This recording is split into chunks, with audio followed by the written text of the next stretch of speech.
에베소서 제1장. 하나님의 뜻으로 말미암아 그리스도 예수의 사도된 바울은 에베소에 있는 성도들과 그리스도 예수 안에 있는 신실한 자들에게 편지하노니, 하나님 우리 아버지와 주 예수 그리스도로부터 은혜와 평강이 너희에게 있을지어다. 찬송하리로다. 하나님 곧 우리 주 예수 그리스도의 아버지께서 그리스도 안에서 하늘에 속한 모든 신령한 복을 우리에게 주시되, 곧 창세전에 그리스도 안에서 우리를 택하사 우리로 사랑 안에서 그 앞에 거룩하고 흠이 없게 하시려고 그 기쁘신 뜻대로 우리를 예정하사 예수 그리스도로 말미암아 자기 아들들이 되게 하셨으니, 이는 그가 사랑하시는 자 안에서 우리에게 거저 주시는 바 그의 은혜의 영광을 찬송하게 하려는 것이라. 우리는 그리스도 안에서 그의 은혜의 풍성함을 따라 그의 피로 말미암아 속량 곧 죄의 사함을 받았느니라. 사랑하는 성도 여러분, 안녕하세요. 2025년 우리 추수감사절 사랑을 전하며 살아가는 전도 한 달 살기 우리 캠페인 중에 있습니다. 우리 동참하고 있습니다. 여러분, 우리가 이렇게 사랑을 전하는 이 한 달 살기를 통해서 우리가 전도라고 하는 이 행동, 이 실천, 이 순종을 통해 우리의 믿음의 야성을 한번 깨워보는 시간, 때로는 잠자고 있던 우리의 신앙의 행동들을 다시 한번 일으켜보는, 움직여보는 우리 귀한 시간이 되기를, 우리의 영혼이 소송되기도 하고 또 믿지 않는 자들이 주님께로 돌아오는 놀라운 열매 맺는 우리 귀한 시간 되기를 먼저 주님의 이름으로 축원드립니다. 오늘 벌써 4일차 네 번째 시간이고요. 10월 16일 목요일입니다. 오늘의 주제는 전도의 필요성, 우리 카테고리 중에 하나님의 공의와 용서의 파트입니다. 여러분, 이번 한 주간은요, 우리가 실질적으로 전도를 어떻게 해야 된다 이런 내용보다는 우리가 전해야 될, 우리가 어떤 내용으로 사람들에게 이 복음을 전해야 되는가, 아니면 우리가 이 복음을 전하기에 앞서 우리의 믿음을 어떻게 점검해야 되는가, 그런 것들을 함께 좀 나누는 시간들로 가진다는 것 여러분 기억하시면 되겠습니다. 예. 그렇죠? 그래서 오늘의 주제는 하나님의 공의와 용서이고요. 오늘의 본문의 말씀은 에베소서 1장 7절의 말씀입니다. 여러분, 에베소서에서 바울은 어제 제가 설교 중에도 말씀드린 것처럼 하나님께서 만세 전에 우리 죄인된 인간을 자기의 아들을 보내주시기까지 구원하시려는 계획을 창세전, 만세전부터 가지고 있었다라고 놀라운 말씀을 선포하잖아요. 우리 같이 어제도 읽었지만 오늘도 한번 같이 읽어봤으면 좋겠습니다. 에베소서 1장 4절에서 6절. 그런 하나님의 계획 바울이 이렇게 알려줍니다. 함께 읽을게요. 시작. 곧 창세전에 그리스도 안에서 우리를 택하사 우리로 사랑 안에서 그의 앞에 거룩하고 흠이 없게 하시려고 그 기쁘신 뜻대로 우리를 예정하사 예수 그리스도로 말미암아 자기의 아들들이 되게 하셨으니, 이는 그가 사랑하시는 자 안에서 우리에게 거저 주시는 바 그의 은혜의 영광을 찬송하게 하려는 것이라. 아멘. 그렇죠? 그러므로 그런 하나님의 계획에 따라 온전히 십자가로 순종한 예수님의 죽음과 희생, 그것으로 우리는 새로운 생명을 풍성히 얻을 수 있었습니다. 이 어제의 내용이잖아요. 그런 하나님의 계획과 예수님의 순종과 그 십자가 사역을 통해 오늘 본문의 말씀은 우리가 무엇을 얻게 되었는지를 분명하게 말씀해 주는 것입니다. 그게 오늘 본문의 내용이거든요. 다 같이 오늘 본문의 말씀인 에베소서 1장 7절도 한번 같이 읽어보겠습니다. 시작. 우리는 그리스도 안에서 그의 은혜의 풍성함을 따라 그의 피로 말미암아 속량 곧 죄사함을 받았느니라. 아멘. 그렇습니다. 여기서 바울은 우리가 그 예수님의 희생을 통해 얻은 그 신령한 복의 실체에 대해 구체적으로 언급합니다. 그 신령한 복의 실체는 바로 구원을 이루신 예수 그리스도인 거예요. 그리스도인들이 하나를 통해 받은 신령한 복의 실체는 바로 우리가 예수 그리스도의 피를 통해 구속, 즉 죄사함을 받은 존재로 변화되었다. 라는 것입니다. 오늘 이 본문의 말씀에 보면 속량이라고는 말이 등장하고, 우리를 속량하셨다 그러잖아요. 이 속량이라고 번역한 헬라어 단어는 지난번에 우리가 함께 살펴보았던 구속이라는 단어와 뜻이 같습니다. 즉 본래 몸값을 지불하고 전쟁 포로나 노예들을 해방시켜주는 걸 뜻하는데, 구약 시대의 노예를 해방하여 자유롭게 하려면 몸값을 지불해야 했는데 이를 대속물이라고 했다는 거예요. 그래서 그 노예들을 해방시켜주면 그 노예를 속량했다라고 했다고 합니다. 에베소 본문에서 성도의 속량, 구속은 예수 그리스도의 피, 즉 그분의 희생적인 죽음을 통해서 이루어졌다라고 말하는 거예요.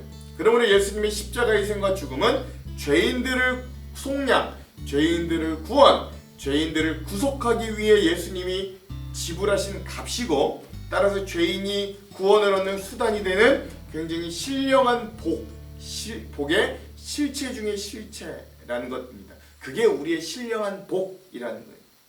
그러므로 어제 내용의 핵심 문장은 십자가 사건의 의미와 진정한 그 값어치를 통해 십자가 구원 사건이 결코 값싼 것이 아니었다는 내용이라면, 오늘 말씀은 또 거기 한 걸음 더 나아가 우리에게 주신 은혜가 얼마나 값진 것인가를 좀 설명해주는 내용이다 라고 하겠습니다.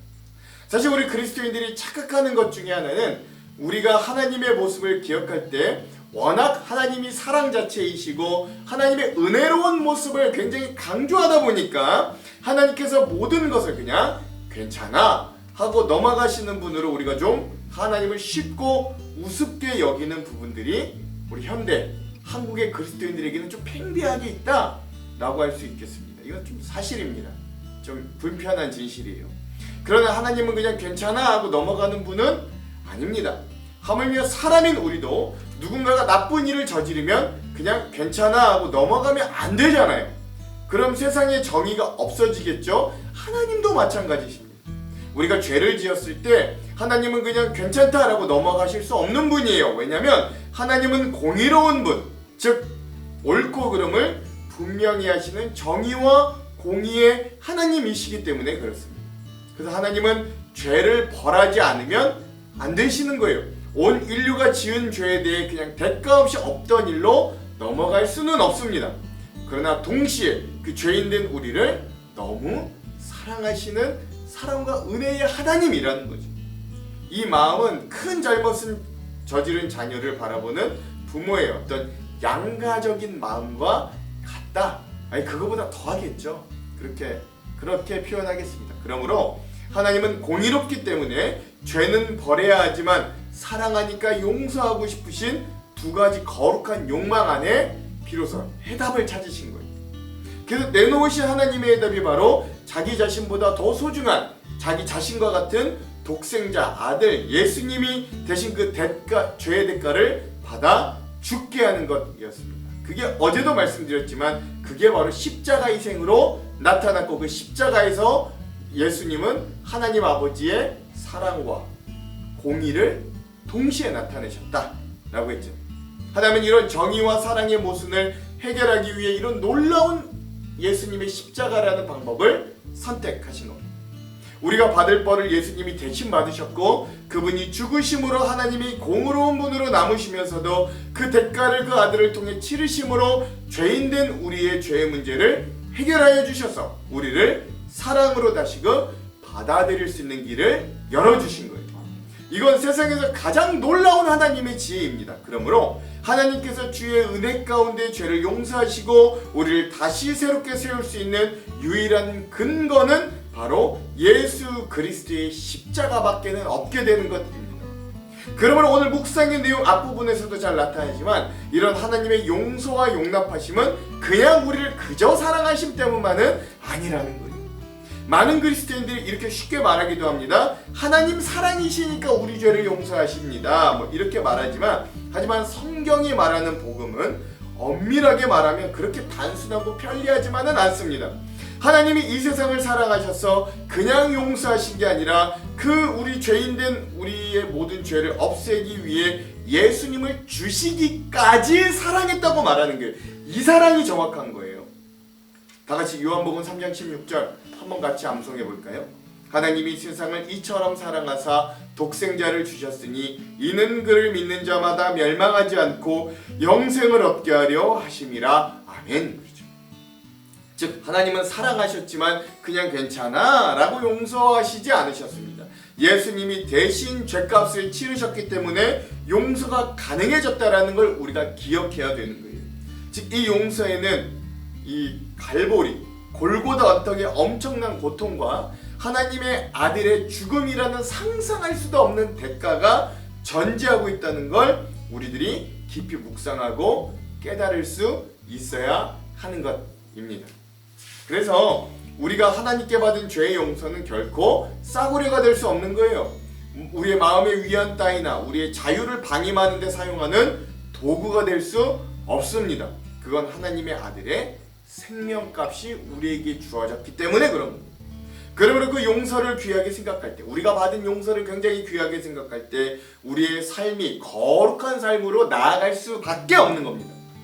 정상 국가에서요, 여러분, 어떤 사람이 자기 장기에 간이든 콩팥이든 심장이든 어디든 그런 장기들이 어떤 심각한 병이 걸려서 완전히 다 망가졌다고 생각해 봅시다. 그러면 이제 그에게 남은 방법은 누군가에게 그 새로운 장기를 이식받아야 하는 수밖에 없는 겁니다. 그런데요, 그럴 때 일반적으로 보통의 나라들은 그 장기를 받는 가족들이 장기를 주는 가족들에게 돈을 줄 수 없도록 서로 돈으로 그 장기를 매매처럼 되지 않도록 법으로 아예 못 박아두는 거예요. 그건 그 사람의 장기가 돈으로 매매될 수 없을 만큼 그 장기 자체가 생명을 의미한다, 생명을 담보한다, 값어치를 매길 수 없다 라고 여기기 때문이에요. 돈이 없어서 또는 돈을 매기지 않아도 될 만큼 그 장기가 가치가 없어서 그런 게 아닙니다. 여러분 잘 아시잖아요. 돈으로 매매될 수 없을 만큼 엄청난 값어치가 그 사람의 생명이 그 장기에 있기 때문에 어떤 나라이든 장기를 이식해 줄 때, 이식을 받을 때 돈을 주거나 받을 수 없는 거예요. 만약에 돈을 주고 받았다면 모두 다 싹 다 불법입니다. 인간 존엄성에 대한 모독이기도 하죠. 생명값이란 그런 거예요. 오늘 우리가 예수님께 받은 것이 바로 그러한 새 생명의 심장, 새로운 인생, 새로운 은혜의 새 장기들이 우리들에게 이식된 겁니다. 주님이 자신의 것을 주셔서 온몸이 죄로만 가진 우리가 새로운 인생을 살 수 있게 되었어요. 근데 생각해 보십시오. 그렇게 장기 이식을 우리가 받았다고 생각해 볼 때 우리가 매년마다 그렇게 우리에게 새로운 장기를 주신 그분의 빈소를 찾아가고 기리고 아무리 감사를 전하고 정성을 드린다고 한들 그러한 우리의 행동들이 그분이 나에게 주신 장기와 새 생명의 값어치에 어떻게 다 갚을 수 있겠어요? 그렇죠? 그러므로 죄사함의 기적과 비교할 때 우리가 성화된, 우리가 거룩하게 살려고 하는 그런 체험과 노력들은 아주 작디작은 일부분일 수밖에 없다라는 거죠. 성화, 거룩해진다는 건 단지 우리의 죄사함을 우리의 삶 가운데 우리가 놀랍게 표현하는 것뿐입니다. 인간의 가장 깊은 곳에서 감사의 마음이 일어나게 되는 건 하나님께서 나의 죄를 사해 주셨다라고 하는 사실 때문에 그런 거죠. 이 속죄의 사건을 깨닫는 순간 우리는 하나님의 사랑에 매료되고 매이게 되고 사로잡힐 수밖에 없습니다. 나에게 새 생명을 주신 분이 하나님이시구나. 저 예수를 죽게 하여 나의 죄사함을 받게 하신 분이 주님 자기의 모든 걸 나에게 줬구나. 우리 알게 되는 거예요. 그러므로 내가 그런 은혜와 값어치를 받아 새로운 존재가 되었다고 여긴다면 우리는 우리 스스로를 결코 작은 자로, 우리가 어떤 상황 환경에 있든 우리 인생이 실패한 자로 여길 수 없습니다. 왜? 우리가 예수 그리스도의 생명을 이식받아 새로운 인생으로 거듭났다고 정말로 믿는다면 그때 비로소 우리의 정체성이 놀랍게 변화될 것이기 때문에 그래요. 그게 바로 내일 내용, 제자의 정체성이라고 하는 이 주제에서 구체적으로 다루어질 내용이기도 합니다. 그러므로 사랑하는 성도 여러분, 예수님의 십자가는 하나님의 눈물과 아픔이 담긴 사랑이라는 걸 기억하십시오. 그 사랑을 느끼면 죄를 쉽게 지을 수 없습니다. 그러므로 우리가 말하는 은혜는 값싼 것이 될 수 없음을 결코 기억하며 마음에 새기시기를 소망합니다. 여러분, 어떤 분이요, 이제 간이 다 망가졌어요. 특별히 그것도 그냥 병 들어서 망가진 게 아니라 자기가 자기 이제 폐가 있는데 하도 담배를 펴대가지고 이 폐가 다 망가져서 더 이상 고칠 수도 없다고 생각해 봅시다. 근데 이 사람이요, 그 이후에 어떤 사람이 폐를 이식해줘서 내가 살아 지금 잘 살고 있다고 생각해 봅시다. 어떻게 다시 담배를 피우겠어요? 그렇죠? 예, 어떻게 그렇게 하겠어요? 이 다른 사람의 생명인 폐를 내가 받았는데 내가 어떻게 쉽게 다시 담배를 피겠냐? 그런 것과 똑같은 거예요. 예수님의 십자가 사건은 우리에게는 한량없는 은혜이지만 하나님의 입장에서 생각해 보면 너무나 비싼 값인 예수님의 생명으로 사신 은혜입니다. 그러므로 예수님이 나와 우리의 죄 때문에 십자가에 죽으셨다는 사실을 여러분 잊지 않고 우리가 하루가 되고 또 그 은혜가 우리에게 날이 가면 갈수록 시간이 가면 갈수록 그 은혜가, 그 사랑이 더욱더 커져지는 사람들이 그리스도인이라는 사실을 또 여러분 잊지 마시기 바랍니다. 저는 하안장로교회 목사로서 여러분들이 그러한 신앙인들로 깊어지고 성숙되어지기를 간절히 소망합니다. 그 값비싼 은혜를 싸구려로 만들지 않는 성숙한 사람들, 그 은혜의 진가를 정말로 아는 사람들이 오늘 우리들이 먼저 되기를 소망합니다. 그러므로 그 놀라운 사랑이 너무나 커서 나만 가질 수 있고 있을 수 없어 우리의 삶으로 그 예수님의 사랑에 감사하는 삶을 살아가며 그 사랑이 우리 안에 흘러넘쳐 그 사랑을 전하지 않고는 배길 수 없는 사람들이 되기를 또한 저는 간절히 소망합니다. 주님 닮은 거룩한 사람으로 자라가는 이 한 사람의 전도자, 하나님께서 여전히 그 생명값을 주고 사신 것이 후회되지 않을 참 그리스도인으로 오늘도 우리가 은혜 가운데 살아가기를, 그 값비싼 주님의 은혜를 절절히 깨달으며 한 발짝 한 걸음이라도 주님께 더 가까이 나아가는 그 주님의 사랑을 전하는 저와 여러분들 오늘 하루 되기를 주님의 이름으로 축원드립니다. 기도할게요. 하나님, 오늘 우리를 붙드신, 오늘 우리를 새로운 생명으로 자기의 아들의 피값과 생명값으로 주신 그 주님의 은혜를 붙들며 나아갑니다. 우리가 그 은혜를 가볍게 여기지 않게 하시고 놀라운 은혜로 무엇을 해도 다 갚을 수 없는 그 한량없는 은혜로 여기며 하나님, 우리가 그 사랑을 전하며 살아갈 수 있는 귀한 하루가 될 수 있도록 용기와 은혜와 세임을 허락하여 주시옵소서. 그렇게 하실 주님 기대하며 예수님 이름으로 기도합니다. 아멘.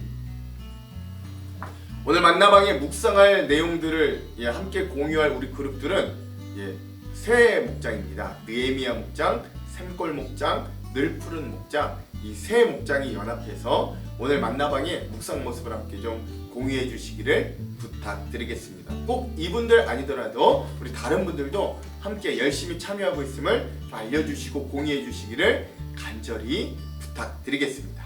그럼 오늘 이 영상 이후에 조수아님의 그 사랑 얼마나 함께 찬양을 듣고 오늘 영상을 마무리하도록 하겠습니다.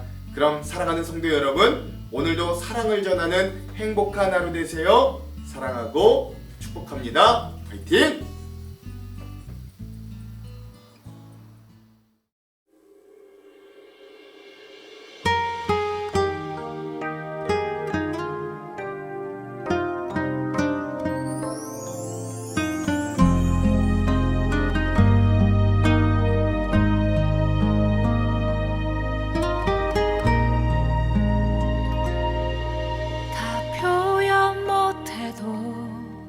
나 표현하리라. 다 고백 못해도 나 고백하리라. 다 할 수 없어도 나 알아.